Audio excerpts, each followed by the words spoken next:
তো আফ্রিকার সেনেগালের এক ছেলের সাথে আমার বন্ধুত্ব হলো। সে প্রায় আমার রুমে আসতো। তো একদিন এসে আমার হাতের সাথে হাত ঘষে আর বলে, hey man Mizan, how did you become so white? আমি এত কালুর কালু, তুই এত সাদা হলি কেমনে? আমি বললাম, সাদা আর কালো এটা তো আমাদের ইচ্ছাই হয় নাই, কার ইচ্ছায় হয়েছে?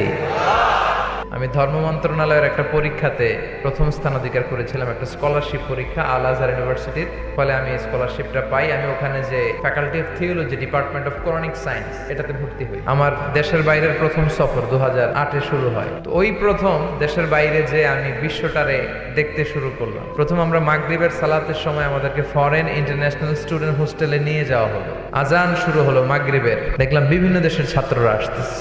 মাগরিবের সালাত আদায় করলাম, সালাম ফিরালাম, দেখি ডান দিকে এক কালো মানুষ, বাম দিকে আরেক কালো মানুষ।